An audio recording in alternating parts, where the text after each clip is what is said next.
ગુજરાત 18 લાઈવમાં આપનું સ્વાગત છે। વડોદરાના મુજ મહુડા રોડ પર અકસ્માત સર્જાયો। કાર અને બાઇક વચ્ચે અકસ્માત સર્જાયો। કાર ચાલકે અંદાજે 10 લોકોને અડફેટે લીધા। 108 ઘટના સ્થળે પહોંચી અકસ્માતમાં ઘાયલ થયેલ લોકોને 108 માધ્યમથી હોસ્પિટલ ખસેડાયા। આધેડ પુરુષ મહિલા સહિત બાળક અકસ્માતમાં થયા ઘાયલ। મુજ મહુડા અમે સિગ્નલ પર ઉભા શાંતિથી નીકળતા હતા અને સેન્ટ્રો પાસેથી ફૂલ સ્પીડમાં આવીને 15 થી 20 જણને લપેટામાં લીધા છે। અમને બી વાગ્યું છે બધાને।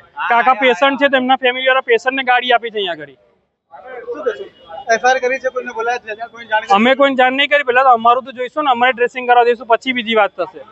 આજરોજ જેપી પોલીસ સ્ટેશન વિસ્તારમાં આવેલ મુજમોડા સર્કલ પર એક અકસ્માતનો બનાવ બન્યો છે, જેમાં જે કાર ચાલક છે એ પ્રતાપનગર તરફથી વાસણા રોડ તરફ જતા હતા। એ દરમિયાનમાં જે સર્કલ ઉપર આવતા જે કાર ચાલક છે જેમનું નામ રુસ્તમ મિનોચર ડાબુ જાણવા મળે છે અને તેઓની ઉંમર 75 વર્ષની છે।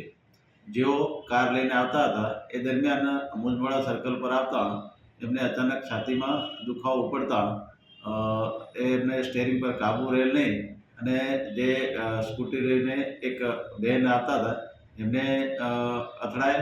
તે દરમિયાન ગાડી આગળ જતાં આગળ પાર્ક કરેલ બુલેટ તથા સ્કૂટર અને એક બાઇક એને ત્યાં અથડાતા ત્યાં ગાડી રોકાઈ ગઈ। તે દરમિયાનમાં એક બહેન ત્યાં આવતા હતા એમને પણ એક ઈજા થયેલ છે। આમ આ અકસ્માત દરમિયાન બે બહેનોને ઈજા થયેલાનું જાણવા મળેલ છે અને જે બાબતે જેપી પોલીસ સ્ટેશનમાં ગુનો રજીસ્ટર કરી આગળની કાર્યવાહી ચાલુ છે।